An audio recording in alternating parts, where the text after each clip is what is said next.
আজকের পর থেকে দাড়িতে হাত লাগাবো না। কেন লাগাবেন না? এটা যদি আপনি এভাবে ছিলে ফেলেন, মনে রাখবেন এটা নবীর সুন্নতকে আপনি জবাই করতেছেন। কি করতেছেন? করবেন না আপনি। এর জন্য আপনার রিজিক বন্ধ হয়ে যাবে না, রিজিক আরো বাড়বে ইনশাআল্লাহ। রিজিক আপনার বস দেয় না, রিজিক আপনার চাকরি ক্ষেত্রের বস দেয় না, রিজিক আপনার ওই এমডি স্যার দেয় না। ওই এমডি স্যারের মতো কোটি কোটি এমডি স্যারকে খাওয়ান আল্লাহ পাক। কথা বুঝতে পারেন নাই? যদি বলে দাড়ি রাখলে চাকরি হবে না, আপনি বলবেন এই চাকরির আমার দরকার নাই, আমি শশা বিক্রি করে খাবো, আমি মুদির দোকানদারি করে খাবো, আমি ছোট্ট উদ্যোক্তা হয়ে খাবো, তাও ভালো, দাড়ি তাও শেভ করবো না ইনশাআল্লাহ। যেটা পারছি কথা, আমি রিজিক আল্লাহ পাক দিবেন ইনশাআল্লাহ। তাওয়াক্কুল করেন, আল্লাহ পাক পাখিদেরকে যেমন করে খাওয়ায় আপনাকে খাওয়াবেন ইনশাআল্লাহ। খাওয়াবেন না ইনশাআল্লাহ? আমাকে বলেন, এই সমুদ্রের নিচে কত প্রাণী আছে কেউ জানে? আচ্ছা, ওদেরকে ঘুষ খাওয়া লাগে, সুদ খাওয়া লাগে, ওদেরকে আল্লাহ বিরোধী কোনো কাজ করা লাগে? কে রিজিক দেয়? এই জমিনের মধ্যে কত প্রাণী আছে? আমরা বাদ দিয়ে, মানুষকে বাদ দেন, অন্য কত মাখলুক আছে, লাখ লাখ কোটি কোটি আছে না? ওরা কি সুদ খায়, ঘুষ খায়, দুর্নীতি করে, মানুষের সম্পদ আত্মসাৎ করে? ওদেরকে কে খাওয়ায়? শুধু মানুষ আর জিন, এই দুইটা জাতি আছে যারা নিজেদেরকে মনে করে আমরাই রিজিকের মালিক। নাউজুবিল্লাহ। না মনে করলে তো আপনি ভয় করতেন না। আপনি মনে করতেছেন ভিতর থেকে যে আমি যদি এটা রাখি তাহলে আমার চাকরি চলে যাবে গা, আর চাকরি চলে গেলে আমার তো আর বউ বাচ্চা খাইতে পারবে না। মানে বউ বাচ্চার খাওয়ার দায়িত্ব মনে হয় আপনার নিজের। মনে করেন আল্লাহ না করুক, কথার কথা, মনে করেন আল্লাহ না করুক যে বাংলাদেশে বড় কিছু হয়ে গেছে, বাংলাদেশ থেকে ধরেন 5 কোটি মানুষ নাই, গায়ে হইতে পারে না? পারে না। ওই যে যারা ওখানে 5 তলা 6 তলায় গিয়েছিল খাবার খাইতে, ওরা কি জানতো যে এরপরে এখানে পুরো মরতে হবে? জানতো? তো হঠাৎ করে আল্লাহর গজব আসতে পারে না? আর গজব ডাকার তো সব পদ্ধতি আমরা এখন অবলম্বন করে ফেলছি। গজব আসে শিরকের কারণে, শিরক দিয়ে ভর্তি হয়ে গেছে। গজব আসে হচ্ছে সুদের কারণে, সুদ দিয়ে ভর্তি হয়ে গেছে। গজব আসে হচ্ছে বেহায়াপনার কারণে, বেলাল্লাপনা, বেহায়াপনা, মানে পর্নোগ্রাফি, জেনা, ব্যভিচার ভর্তি হয় নাই? মেয়েরা ছেলেদের পোশাক পরে হাঁটতেছে রাস্তাঘাটে, ঘুরতেছে না? হায়া লজ্জা সব উঠে গেছে। তারপরে গান বাজনা, বাদ্যযন্ত্র, এটা গজব নাজিলের কারণ, বাড়ছে না? কিছু বলতে গেলে আপনাকে শাসাই দিবে উল্টা, আপনাকে শাসাই দিবে, এরকম একটা অবস্থা। তারপর একটা হচ্ছে গজব নাজিল হওয়ার, সেটা মাপে কম দেওয়া, ওই কমে শুআয়বের মতো মানুষের সম্পদ অন্যায়ভাবে ঠকায় খাইতো। এগুলো আমরা করি না? মানে শিরক, কুফরি, কেবর, অহংকার, জেনা, ব্যভিচার, মদ পান, সুদ, এগুলো আমাদের মধ্যে ছড়াই গেছে না, যায় নাই? আর আল্লাহ পাকের বিধান, কোরআন বাদ দিয়ে তো তাগুতি বিধান চলতেই আছে না?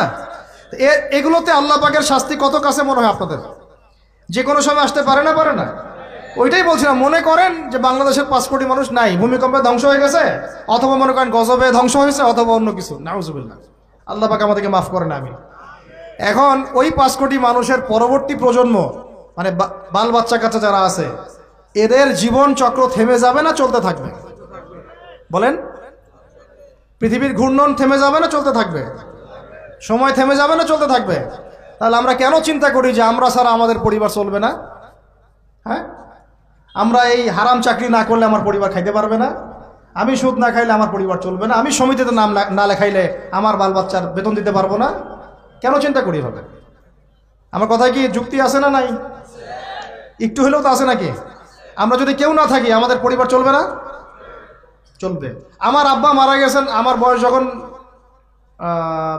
5.5 কি 6 বছর, আমার ঠিক মনেও নাই স্মৃতিতে, 5.5 কি 6 বছর, এরকম অনেকেই আছেন ছোটবেলায় বাবা। আমাদের নবী সাল্লাল্লাহু আলাইহি ওয়াসাল্লাম তো বাবা জন্মের আগেই ইন্তেকাল করেন নাই? তো যখন আমার আব্বাদের জেনারেশন জীবিত ছিল, তখন তারা চিন্তা করতো আমাদের ছেলেরা কিভাবে খাবে, কি পড়বে, কোন বাসায় থাকবে, কি করবে, চিন্তা করতো না?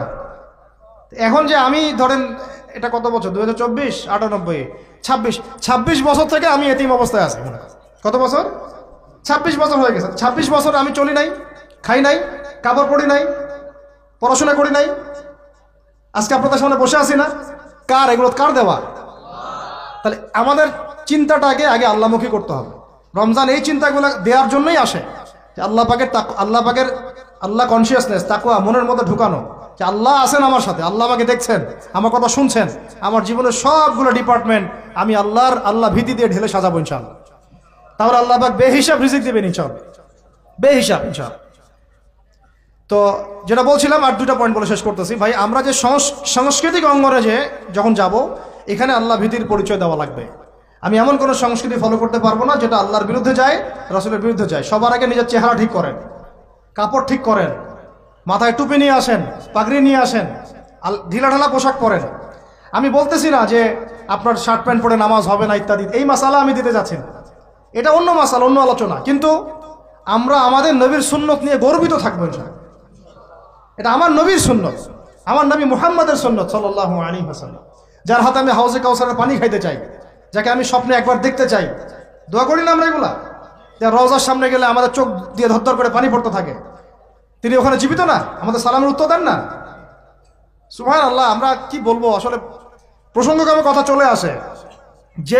যেই মানে জমিনে নবী সাল্লাল্লাহু আলাইহি ওয়াসাল্লাম শুয়ে আছেন, সাহাবায়ে আজমাইন শুয়ে আছেন, এখন ওইখানে দেখতেছি যে 70টা সিনেমা হল চালু হয়ে গেল। কি একটা অবস্থা! সুবহানাল্লাহ। আল্লাহর ভয় কোথায় কোথায় চলে গেছে। এবং বলিউড, হলিউড সব সিনেমা হচ্ছে, গান বাজনা হচ্ছে, মানুষ দেখতেছে, মদের বার ওপেন করা হচ্ছে, মানে পশ্চিমা আদলে ঢেলে সাজাতে যাচ্ছে সবকিছু। হ্যাঁ, আর এগুলোর বিরুদ্ধে দু চারটা লাইন বললে আমাদেরকে বলবে যে আকীদা ঠিক নাই, হ্যাঁ, মানহাজ ঠিক নাই। হ্যাঁ, সুবহানাল্লাহ। তোমাদের মতো দালালি মানহাজের আমাদের দরকারও নাই। যেই মানহাজ তোমাকে সত্য কথা বলতে শিখায় না, ওটা আবার কিসের মানহাজ? ইবনে তাইমিয়ার নাম ভাঙায় খাচ্ছ তোমরা। আর ইবনে তাইমিয়া রাহিমাহুল্লাহ 5 বার জেল খাটছেন। কয়বার? 4-5 বার জেল খাটছেন। বেচারার তো জিন্দেগি জেলেই চলে গেছে। তার ছাত্র ইবনুল কাইয়্যিম, তার নাম ভাঙায় খাও তোমরা। ইবনুল কাইয়্যিম রাহিমাহুল্লাহ, তার ওস্তাদের যে মহব্বত, তার মহব্বতে তিনি নিজেও জেলে ঢুকে গেছিলেন। সুবহানাল্লাহ। তো সহিহ আকীদা কি? যে আকীদা কোরআন এবং সুন্নাহর আলোকে আপনাকে সত্যি কথা বলতে শেখায়, এটা সহিহ আকীদা।